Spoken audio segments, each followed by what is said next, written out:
दोस्तों की of mathematics 2.0 में मैं ललन कुमार आपका हार्दिक स्वागत करता हूं। आइए दोस्तों, क्लास 10th के मैथ जो है प्रश्नावली 14.2 का पहला नंबर क्वेश्चन सॉल्व करते हैं। लिखा है निम्नलिखित सारणी किसी अस्पताल में एक विशेष वर्ष में भर्ती हुए रोगियों की आयु को दर्शाती है। ठीक है, अब आयु वर्ष में दिया गया है और फिर रोगियों की संख्या दिया गया है। मतलब उपरोक्त आंकड़ों के बहुलक और माध्य ज्ञात कीजिए, दोनों केंद्रीय प्रवृत्ति की मापों की तुलना कीजिए और उनकी व्याख्या कीजिए। तो आइए दोस्तों इसको सॉल्व करते हैं। सबसे पहले इसमें देखिए कि डाटा क्या क्या दिया है। एक्सरसाइज 14.2 का पहला नंबर सवाल है दोस्तों। तो ये जो पहला नंबर क्वेश्चन है वो देखिए क्या कहता है। तो यहाँ पर सीआई का वैल्यू दिया है, क्लास इंटरवल इसको कहते हैं।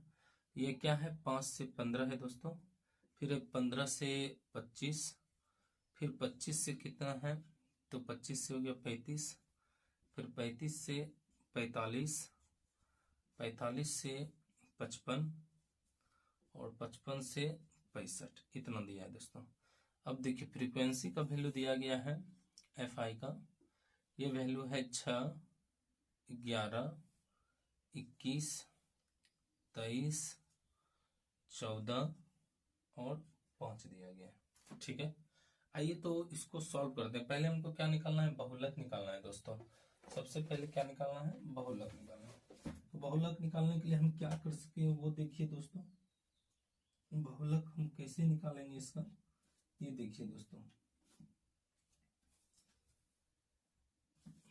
तो देखिए यहाँ पर क्या है, सबसे पहले जो है एफ आई में मैक्सिमम वैल्यू कितना है, तो वह है कितना 23, अर्थात ये क्या बन जाएगा, एफ जो है 1 बन जाएगा दोस्तों।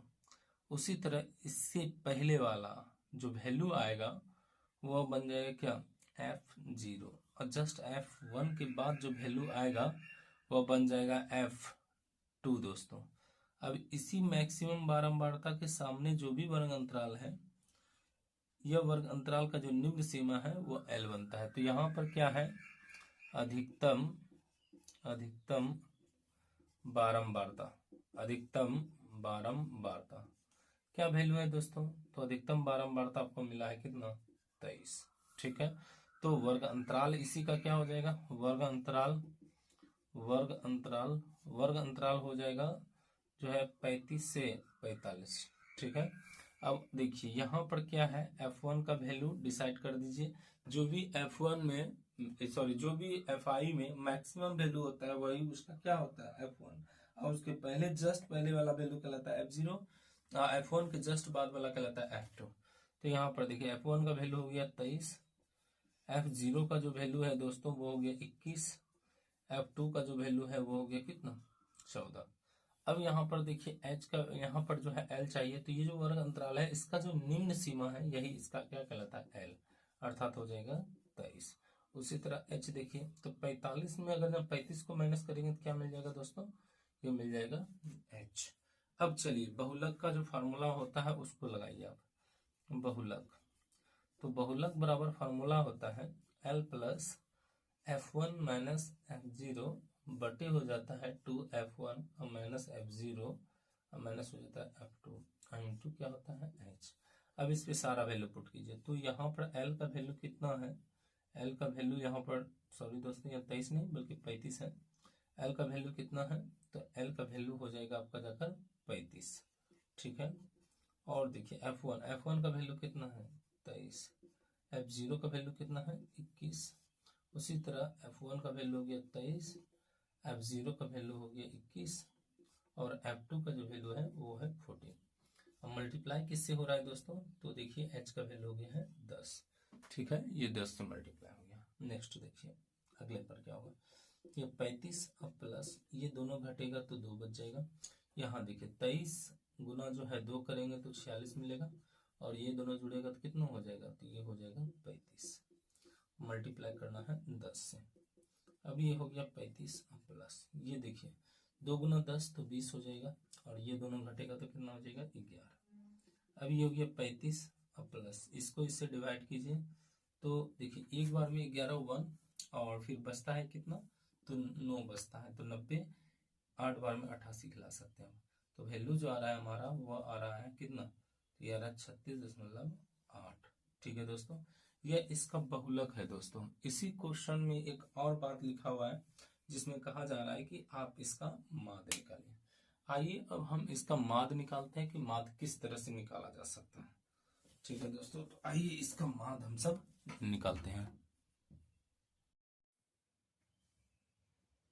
तो देखिए दोस्तों 14.2 का जो है क्वेश्चन नंबर 1 का मैंने बहुलक निकाल दिया है। अब आइए इसका माद निकालते हैं हम सब। ठीक है, तो यहाँ पर जो है माद निकालने के लिए हम क्या करेंगे, कुछ विशेष जो है विधि का प्रयोग करेंगे। यहाँ देखिए ये क्या हो जाएगा, xi जिसको हम वर्ग चिन्ह कहते हैं। तो इन दोनों को जोड़कर 2 से भाग, जोड़िए 15 और 5 जो है 20 और उसको 2 से भाग दीजिएगा तो कितना आ जाएगा, 10 आ जाएगा दोस्तों, आ गया। उसी तरह इन दोनों को जोड़कर 2 से भाग दे दीजिए तो देखिए कितना आ गया, 25 और प्लस जो है 15, ये हो गया आपका कितना 40। इसको 2 से भाग दीजिएगा तो कितना आ जाएगा 20। इन दोनों को जोड़कर 2 से भाग दीजिए तो 10 और इधर हो गया कितना जो है 5 1 6 60। तो इसको 10 से भाग दीजिएगा तो इसको जो है 2 से भाग दीजिएगा तो कितना हो जाएगा दोस्तों, तो इसको 30 हो जाएगा। देखिए 10 का अंतर आ रहा है, अगला क्या होगा 40, अगला क्या होगा 50 और अगला क्या होगा 60। ठीक है दोस्तों, कोई समस्या इसमें नहीं है। अब हम यहाँ पर क्या करेंगे, इसको हम चाहते हैं जो है पग विचलन से बनाने के लिए, तो पग विचलन से क्या क्या संभावना है वो हम देख लेते हैं दोस्तों। तो ये जो है ऐसे चाहे तो हम डायरेक्ट भी बना सकते हैं, कहने का मतलब है कि प्रत्यक्ष विधि से बना सकते हैं, आपको जैसे सुविधाजनक हो वैसे बना लीजिए। जैसे देखिए अगर जो इसको जो है प्रत्यक्ष विधि से बनाना है तो डायरेक्ट FI और XI यहाँ पर से निकाल के भी काम कर सकते हैं। तो चलिए देख लेते हैं, अगर जब मन है कि इसको पग विचलन से बनाना है तो पग विचलन से बनाइए और प्रत्यक्ष से बनाना है तो प्रत्यक्ष से बनाइए। मैं बना देता हूँ इसको प्रत्यक्ष से। 60, ये कितना हो गया 220, 21 तिया 63, ये देखिए तो हो जाएगा कितना, तो ये हो जाएगा 2 और इधर हो गया 9 अर्थात 920। ठीक है, ये 22 है, ये 23 है, ये गुना कीजिए 14 पंचे 70 700 और ये गुना कीजिए 6 पंचे 30 300।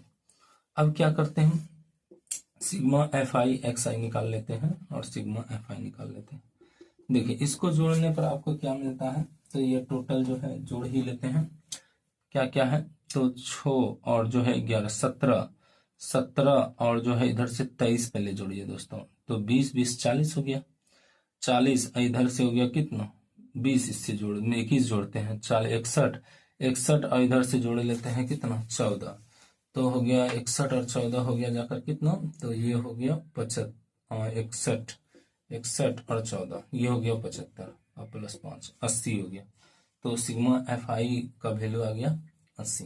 ठीक है, अब जरा ध्यान से सुनिए, अब इन सारे को जोड़ दीजिए तो देखिए ये 0 आ गया, ये हो गया 5 5 और जो है 2 7 7 और 6 हो गया 7 6 13, ये बचा कितना दोस्तों 1। ये देखिए 10 19 20 20 और 8 28, इतना आ गया। तो हम किस विधि का प्रयोग करें, प्रत्यक्ष विधि द्वारा माद निकालने का प्रयोग करें, प्रत्यक्ष विधि प्रत्यक्ष विधि। चलिए अब फार्मूला देखिए इसमें क्या होता है, तो माध्य बराबर माध्य को इससे रिप्रेजेंट करते हैं, सिग्मा FI XI बट्टे होता है सिग्मा क्या FI। ठीक है दोस्तों, तो यहाँ पर जो है सिग्मा FI XI जो आ रहा है वो कितना है 28 30 और इसका जो वैल्यू है वो कितना है 80 अर्थात सिग्मा FI का 0 0 कैंसिल कीजिए। यहाँ देखिए तो 8 से इसको कटाएंगे तो 8 दिया कितना कट जाएगा, 8 से इसको डिवाइड कर लीजिए कहीं पर, तो डिवाइड करने पर पता चलता है 200 कितना 83 ना, इसको भाग दीजिए तो 8 दिया 24 कट रहा है, रेस्ट कितना रहता है 4, 8 पंचे 40 कट रहा है दोस्तों, रेस्ट कितना रहता है 3, पॉइंट लीजिएगा तो बच जाता है 30, तो 8 दिया फिर 24 बन जाता है, 8 दिया 24। ठीक है, तो आ जाता है रेस्ट कितना 6, तो जो है 8 7 56 ले लीजिए, तो लगभग आ रहा है 35 दशमलव कितना 37 आ रहा है, 35.37 लगभग ये आंसर आ रहा है। तो मैंने इस क्वेश्चन का बहुलक और जो है माध्य दोनों निकाला है दोस्तों। ठीक है, चलिए नेक्स्ट वीडियो में हम देखेंगे कि जो है क्वेश्चन नंबर 2 को सॉल्व करेंगे दोस्तों। इस वीडियो को देखने के लिए आपका बहुत बहुत धन्यवाद दोस्तों। आइए अब जो है क्वेश्चन